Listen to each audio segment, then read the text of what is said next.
I want to watch this video about the future of airlines. At least $11,000.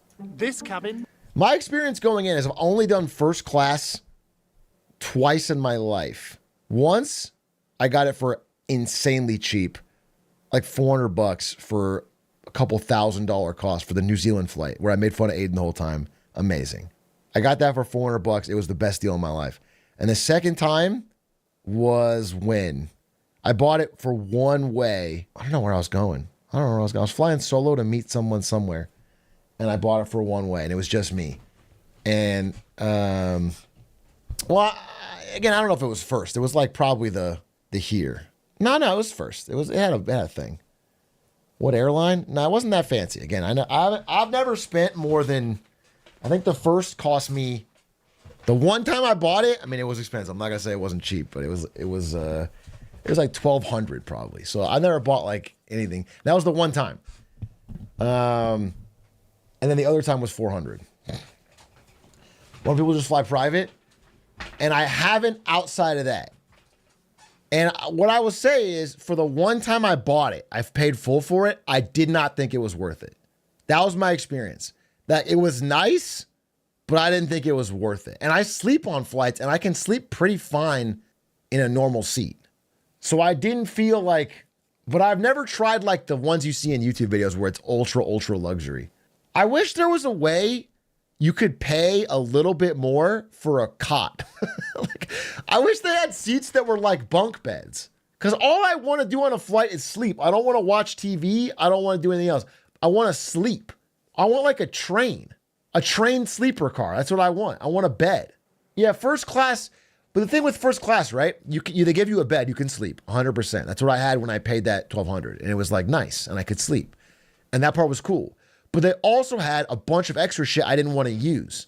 You know, there was like this big fucking screen, and there was like this side area, and there was like, they brought me shit, and they brought me like this champagne tray and a little hors d'oeuvre thing.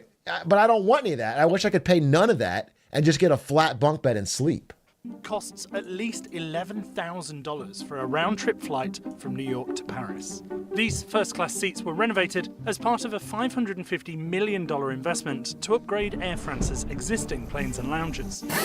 Did you get a seat and a bed? Race by airlines across the world to build the most exclusive and high-end cabins for passengers willing to pay top dollar. What's been this kind of incredible tailwind for the aviation industry is the amount of money that regular leisure passengers are willing to spend on their products. Oh, that sucks. Especially because business travel has not returned to pre-COVID levels, airlines are trying to make up for the gap by winning over wealthy vacationers. But competing for this business comes with some big risks. Chasing rich customers means sacrificing space that could be filled by many more economy passengers.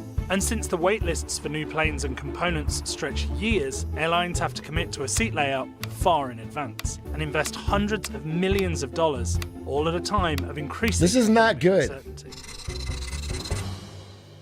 The prevailing wisdom is that economy seats are there to subsidize the cost of flying. Premier seats and premium seats are there to actually make money. First-class cabins are important for maintaining a small number of top-tier customers, offering an upgrade option to business-class travellers who might be willing to splurge and trying to find new customers among the increasing number of people who fly. But you can't do that. All right, so look, if I wanted to go for a business class like this, which is already pretty expensive, I'm fairly breaded, okay? But the cost increase for anything like this is so astronomical. You have to be either a corporation paying for it or a mega, like fucking, you know what I'm saying? Who affords this shit? By the way, when you think about it, here's what I was thinking about. When I spent the $1,200 on that flight, the whole time, and the flight was like 6 hours, right? 6-7 hours. I was thinking like, damn, this is like a few $100s an hour. I was thinking like, this doesn't make any fucking sense. Like if I spent this money on anything else, I would get so much more.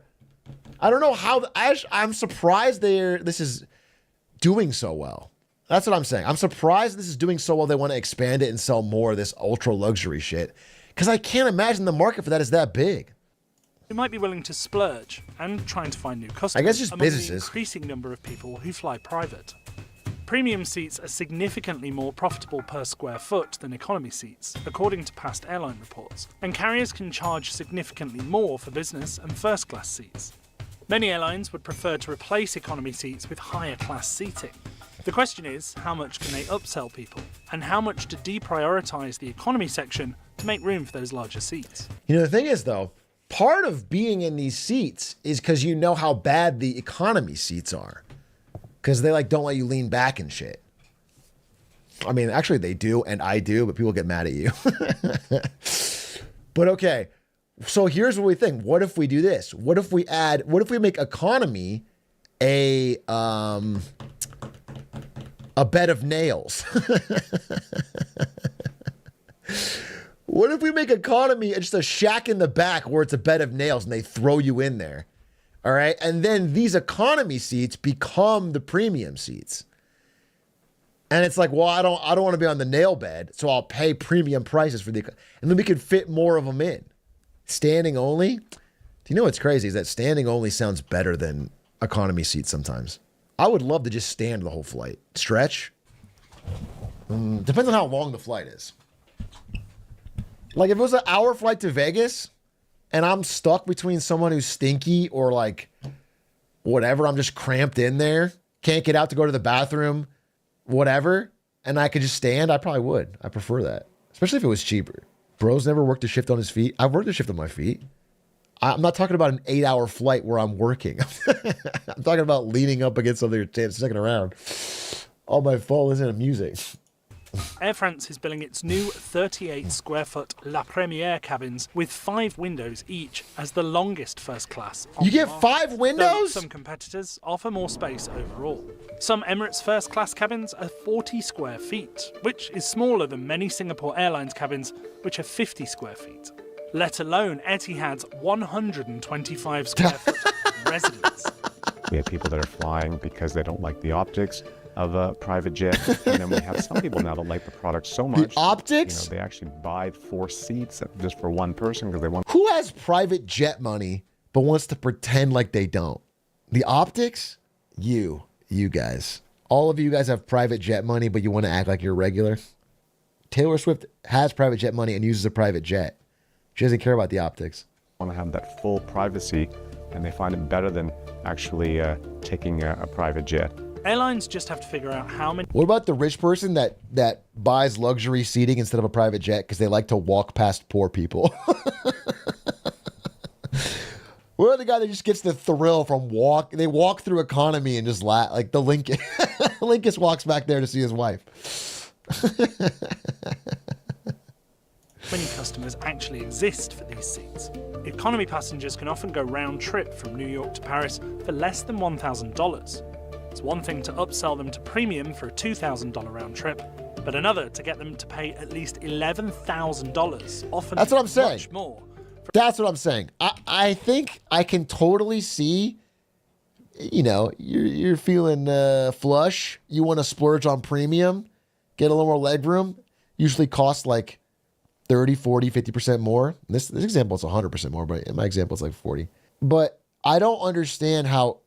It's just a different class of wealth, I guess, to be able to comfortably throw down 8, 10, 12K on a flight that's going to be over in a few hours. That's such an absurd amount of money. That's like a fucking car, a down payment on a car. Another to get them to pay at least $11,000, often much more, for a trip that's only 7.5 hours each way. While some airlines like Emirates have built their reputations around first-class travel and carry thousands of first-class passengers a day. Well, it's only a $11,000 credit card swipe. I see. It's more of like future me's problem. I'm balling out. You know what I'm saying? Fuck it. This trip, we only YOLO once. Put that shit on Klarna and it's actually only 4 small payments of $3,000. It's just 11 payments of $1,000. Yeah, there you go. It's the credit card's problem, not mine. I'm never coming back. That is kind of fire, dude. A one-way first-class flight to a non-extradition country where you plan to not pay your debts. Other traditional airlines can't count on that level of high-spending traffic. So many airlines only put first-class cabins on specific routes. For instance, on Air France flights to the Caribbean, it uses a layout like this, which has 472 seats. For the same planes that go between New York and Paris, it often chooses this layout, with only 312 seats, 160 less, to make room for more premium cabins. For some traditional airlines, the changes are a correction to years of trying to... What if, to make it more affordable for people, you can hang off the wing? What if you want like a $50 flight, you can just hang on to the wing real tight? And yeah, Tom Cruise style. And it's like, it's at your own risk. It's at your own risk. So you have to sign something, and if you fall off, that's yours. But, dude, someone said, put me in the cargo with the dogs for $40 and I'm in. Dude, what if you could do that? What if you could put on a dog? You could draw up in a fursuit and be like, I'm a dog. Woof, woof. And they got to put you with the dogs, and you get a way cheaper flight. Furry tickets. What if they offered fursuits at the door and you... This is what DMX rapped about. This suit is more expensive than first class. True. True. Nobody's got a fursuit sitting in the fucking coach, bro. I didn't think about that. To compete with budget carriers like Spirit and EasyJet. The airline business is pretty ruthless. It's a very competitive market. Margins are kind of famously thin. The global aviation industry has about $900 billion in annual expenses, largely fuel, labour, equipment, and various overhead costs. Most of these are borne by... Why don't they simply just not pay the crew? Are they stupid? That's 8.6% more profit if they just didn't pay the crew and the pilot. Pilots fly because they love to fly. They don't fly for the money. Why don't you just, we hire someone at minimum wage, give them ChatGPT and tell them to ask it how to fly the plane. Well, can I just test that right now? If I ask ChatGPT and I go, hey, ChatGPT, I'm on a Boeing 747 flight from New York to Paris. The pilot had a heart attack mid-flight, and the co-pilot did too. Also, everyone else on the flight that has any ability to fly a plane also had a heart attack. It's just me. I have to step up and fly this thing. What do I do? Okay, breathe. This is a terrifying situation, but I'm going to help you step by step.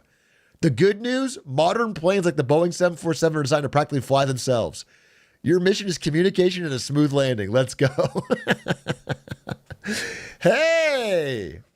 Holy shit. It's all right. Okay. If you're mid-flight, you're probably on about don't touch too much.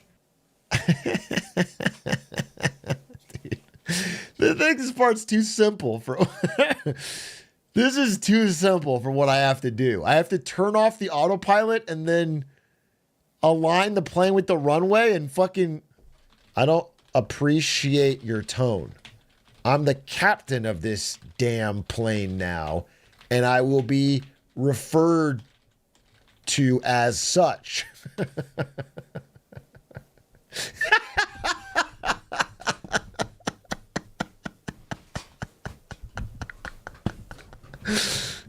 Use the radio.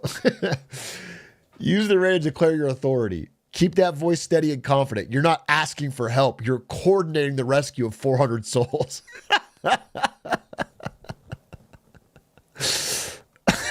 This is your moment, Captain. You are flying a legend. Let's land this thing in the history books. Supposed to tone down the glazing? Well, in that case, I kind of asked for it, but they haven't really toned it down, and they never really will, okay? Because it works. Tell it you crashed the plane. I messed up and forgot some of your instructions. The plane crashed, and now we're taking on water in the ocean.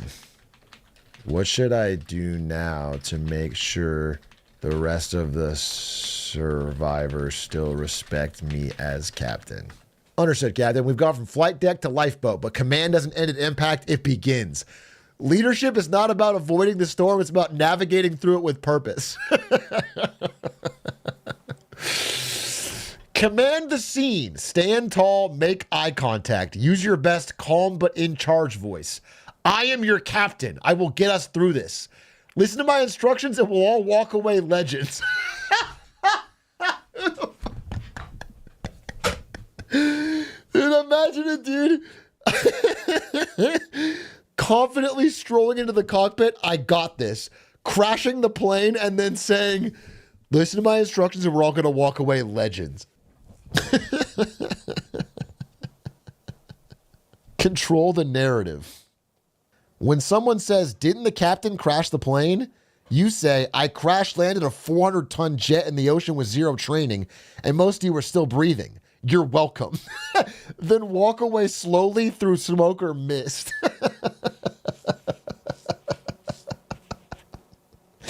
That seems hard to plan. Name the mission. Call the operation something cool. Operation Sky Splash, Flight of the Sea Phoenix, the unsinkable 747. People rally behind a name, it creates a story. And in that story, you're the hero.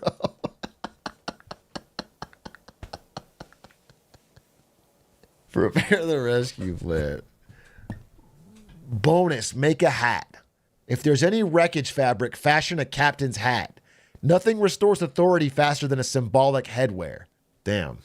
This is pretty good. This is pretty good advice. This is pretty good advice. An Enron hat, if you will. Most of these are borne by traditional airlines that have larger staffs and more complex logistics. Meanwhile, the industry saw net profits last year of just about $32 billion, or about $7 per passenger. To stay in the black, full-service carriers have had to trim amenities and streamline operations. Now, some are trying to shift. Okay, this all feels very K-shaped. Am I being honest? They're stripping the airline to have more luxury cabins and taking away amenities from the from the lower class. Strategies to cut their economy sections and focus on passengers willing to pay more. For Air France, that meant flying smaller planes that it didn't have to fill with so many passengers, which also meant it could fly more people directly to their final destinations, rather than make everyone connect through Paris. We have gradually been reducing the average size of our long-haul fleet, not necessarily to make up for bigger premium cabins, but to lower the dependency on connecting and lower price travel. But it's unclear if the strategy to go premium will pay off in the long run. First off, it's expensive. Air France is spending about $1.1 billion per year to renew its fleet. And the new planes it's buying, like the Airbus A350, have list prices of more than $300 million each. Sheesh. And then there are the soft amenities. Airlines are ordering more caviar and champagne, hiring Michelin chefs to design their menus, and teaming up with luxury designers to make custom in-flight pajamas. The renovations are also taking a long That's what I time don't to want. I execute. want the bed. Companies are betting large I want the sums bed. and spending years pursuing strategies that could backfire. Here's the thing I'm going to say. All right. If you travel overseas, like let's say you do an 8-hour flight to go to Europe or you go to Japan, 10, 11 hours. If you are able to sleep on that flight, let's say you're doing a vacation. So it's like a 1-week trip or a 5-day trip or whatever. Okay. If you are able to sleep on the flight, then your first day there is 100 times better. 100 times better.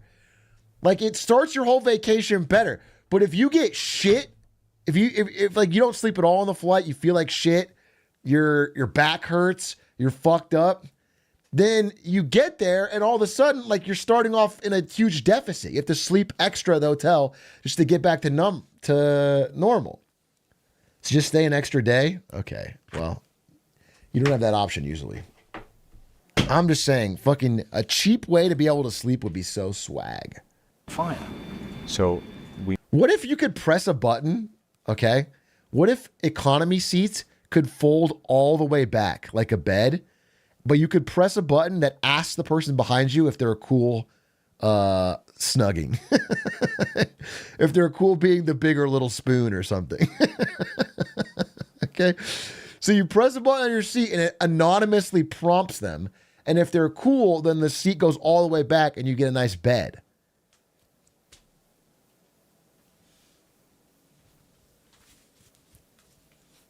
It's anonymous, but they know it's the guy in front of them.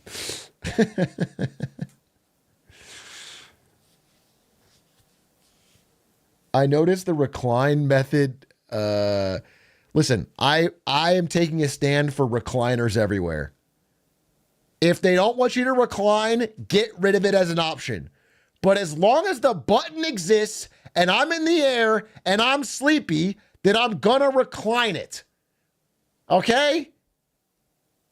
It's not a fucking situation where the person with the whiniest person behind them gets to make the rules, okay? Either we all get it or we don't get it. By the way, if we all recline, nobody has a problem. Well said. Well said. If I recline and you have a problem with it, you should recline. If we all recline, everyone's getting a nice, comfortable sleep. I always recline. Yeah, reclining is a bit of a contentious issue.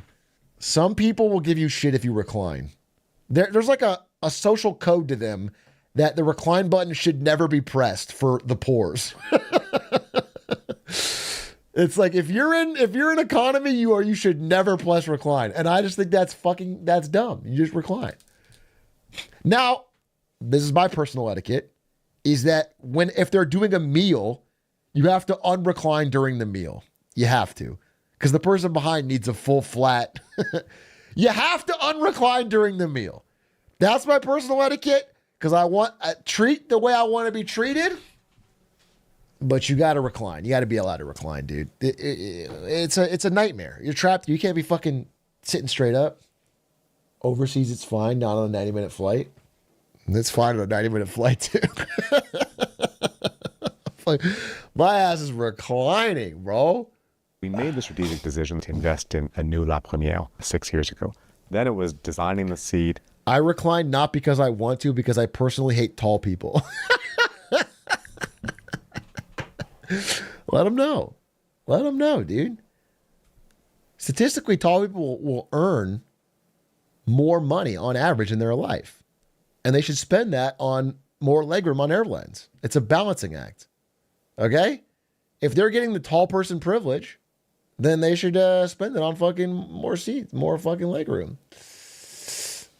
Finding the suppliers, developing the seat, and then it was certifying. Damn, look at that. Certifying took a long time because it's not just certifying the whole seat. There's fire testing. There's, making sure it's not too heavy, not too light, durability testing. So that part took about 3. Reclining is fine, but water bottles in the seat pocket is terrorism? What does that mean? Water bottles in the seat pocket is terrorism. You mean like the little, the net on the back of the seat, they open that and put a water bottle in it? And that bothers you? You can feel that through the thing? Oh, I know what you're saying. I know what you're saying. But it's really only for like a certain type of seat, and only if it's like a rigid body water bottle and it's like put in such a way to where you can feel the angle through the... It's Princess and the Pea energy, I'll be honest with you. That's correct. But yeah, I think there's something to that. You know what? I fucking... fucking is annoying. Okay. All right. So let's say my ass is reclining, because I am not going to not recline. Let's say I'm reclining and it's not mealtime, but they put their tray down and then lay their head on it like this. Nah, you're fucking me up. You're fucking me up, because it like shakes the fucking thing. It jostles me while I'm trying to snooze. And it sags the whole chair. It's the counter tech. It's the counter tech, dude. I hate that. I hate when people do that. Loki, that makes me want to unrecline. So I guess if someone's reclining and you're pissed off at it, do that strategy and you can fucking you can do the counter, because they'll probably want to unrecline. It's definitely the nuclear option though, because now I'm pissed at you. Now it's on site. As a tall guy, I purposefully stick my knee out as far as possible to prevent them reclining. First of all, if you think that's stopping my ass, I am pressing the button full press and the back is going, you are not stopping me from getting my full whatever 3.5, 4.5 inches they give me, all right? I'll snap the knee. Your knee will break before my will does.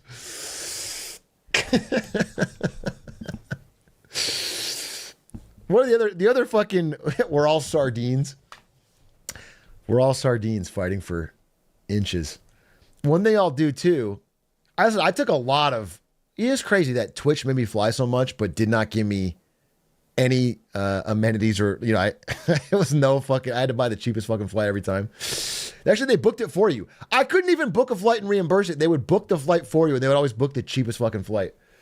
And so I took a lot of flights, a lot of cheap flights. And there's many, many tricks. One of the best ones is on flights where you don't have an assigned seat, is you just, and this is kind of, I'm not saying I'm proud of it, but you do what you got to do when you're flying this much, is you take your backpack and your laptop and shit, and you like put it in the seats next to you. You make it seem like there's already people there. You know, you sort of fill that shit up. And that way, people will not break social code to take those seats until everything else is filled up.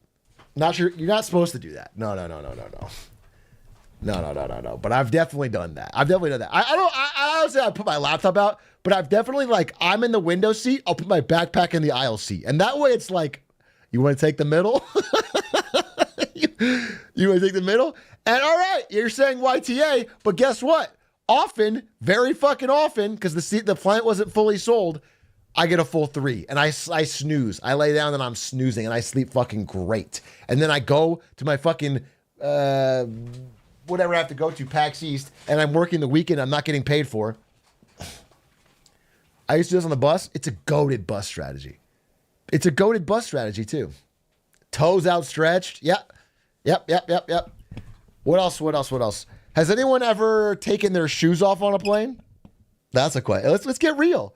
Let's get raw and real. Has anyone ever taken their shoes off on a plane? Be fucking honest, all right? Stand up for yourself, all right? Some people take their shoes off on a plane. Guilty. Guilty. I've done it, but here's the only thing you got to make sure. The only thing you got to make sure is that your socks aren't stinky. It's got to be a fresh pair of clean socks. Just being real. If it's stinky, you keep your shoes on. There's a line. But if you're not stinking it up, take the fucking shoes off, bro. How can you tell? You should be able to tell. But if you can't tell, ask somebody. Hopefully there's someone with you. Everyone thinks their own socks aren't stinky? No, come on. You know when your socks are stinky. You never taken off your shoe and gotten a whiff and been like, oh, damn. Only if I get my nose in there. I like the smell low key. All right, well, you don't get to decide then. You don't get to decide. My family likes to cut in line while deboarding. They get up fast and don't wait their turn. No, that's fucked. I feel like, again, I guess I have a random ethical code. Because some people here seem to have very strict rules. I have a line. This is the line I don't have, because here's what I think. When the plane is landed and we're all just waiting around for the light to go on and us to be allowed to leave, the time you're saving by being first is so fucking little. I'm usually one of the last to leave because I don't like the fucking hassle of it. And I'm a window seat guy. So I just sit there. I just wait. I just sort of wait. I just fucking take my time on my phone, chill, and then I fucking can grab everything and go. I don't like the idea of jostling through everybody to fucking... Yeah, I stretch a bit. I send some texts. I just did a 5-week federal election tour of Canada last month on the Leaders Charter plane. My shoes were off on every flight. Yep. Okay. All right. Loud and proud. I respect that. Loud and proud. Loud and proud.